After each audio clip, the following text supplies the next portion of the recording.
Hi all, welcome to Blasters arena.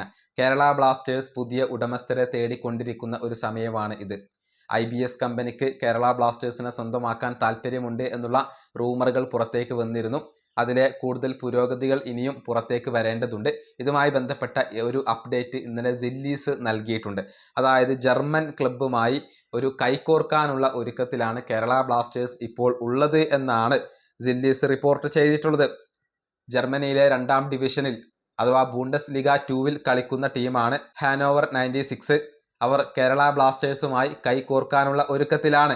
അതായത് ഇവർ നേരിട്ട് കേരള ബ്ലാസ്റ്റേഴ്സിലേക്ക് ഇൻവെസ്റ്റ് ചെയ്യാൻ സാധ്യത കുറവാണ്. കേരള ബ്ലാസ്റ്റേഴ്സുമായി അവർ ചർച്ചകൾ നടത്തിയിരുന്നു.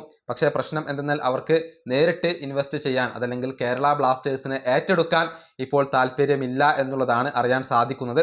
എന്നാൽ ഒരു ടൈയപ്പിന് ഇപ്പോൾ അവർ ഒരുക്കമാണ്. അതായത് യോജിച്ചുകൊണ്ട് മുന്നോട്ട് പോവാൻ അവരിപ്പോൾ ഒരുക്കമാണ്.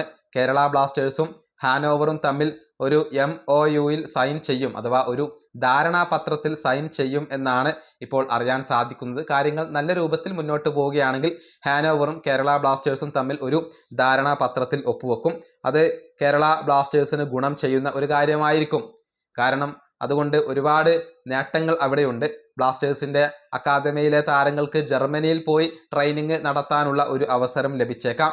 അതുപോലെ തന്നെ മറ്റു പല കാര്യങ്ങളിലും ഈ ജർമ്മൻ ക്ലബ്ബ് കേരള ബ്ലാസ്റ്റേഴ്സിനെ സഹായിച്ചേക്കും. അതുപോലെ തന്നെ ഇന്ത്യൻ ഫുട്ബോളിലേക്ക് ഹാനോവറിൻ്റെ ഒരു ചുവടുവെപ്പ് കൂടിയായിരിക്കും അത്. പല മേഖലകളിലും കേരള ബ്ലാസ്റ്റേഴ്സിനെ സഹായിക്കാൻ ഈ ജർമ്മൻ ക്ലബിന് സാധിക്കും. പക്ഷേ ബ്ലാസ്റ്റേഴ്സിനെ മുഴുവനായിക്കൊണ്ടും ഏറ്റെടുക്കാൻ അവരിപ്പോൾ തയ്യാറല്ല. ഉടമസ്ഥാവകാശം സ്വന്തമാക്കാൻ അവർ തയ്യാറല്ല. മറിച്ച് കൈകോർത്തുകൊണ്ട് സഹകരിച്ചുകൊണ്ട് മുന്നോട്ട് പോവാനാണ് ഈ ജർമ്മൻ ക്ലബ്ബ് ഇപ്പോൾ ഉദ്ദേശിക്കുന്നത് എന്നാണ് റിപ്പോർട്ടുകൾ ചൂണ്ടിക്കാണിക്കുന്നത്. ഈ വീഡിയോ അവസാനിപ്പിക്കുന്നു. അടുത്തൊരു വീഡിയോ കാണാം.